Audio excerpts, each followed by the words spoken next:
দুয়ারে আজ আমার শরীর মনে ক্লান্ত, ওর বড় বিচলিত।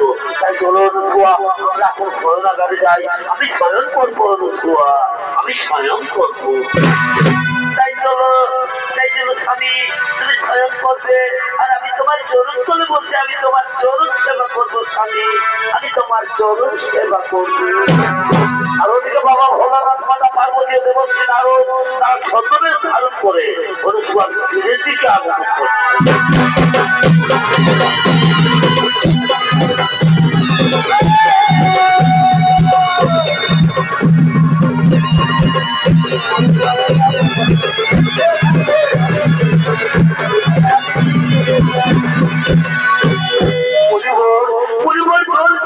আমার ঘুম ফেটে যাচ্ছে মরিবল, কোথায় জ্বালার সহ্য করতে পারছি না।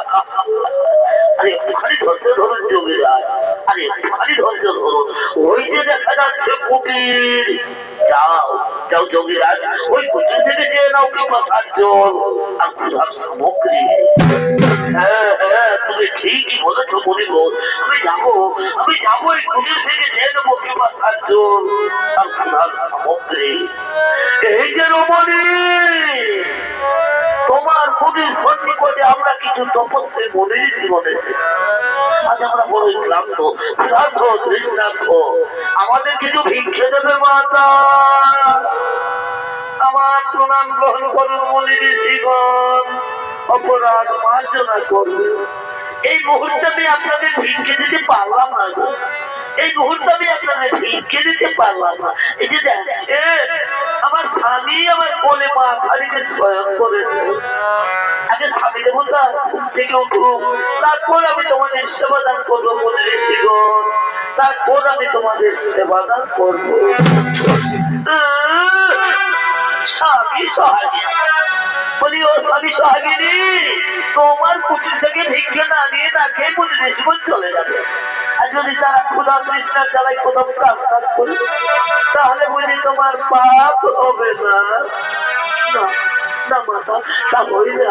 শাস্ত্রে বলেছে নারীদের একমাত্র পরম ধর্ম স্বামী সেবা, আমি হই নারীদের ভগবান।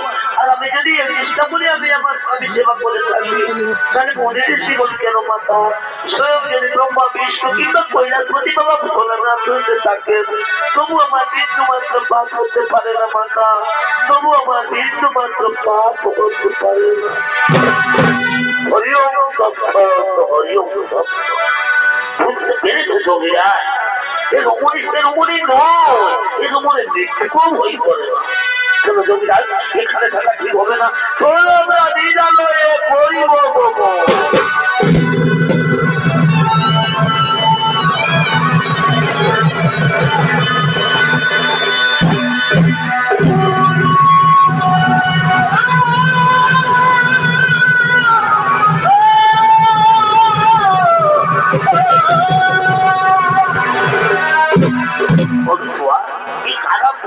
এই কণ্ঠস্বর আমার চেনা বলে মনে হচ্ছে, এই কণ্ঠস্বর আমার চেনা বলে মনে হচ্ছে।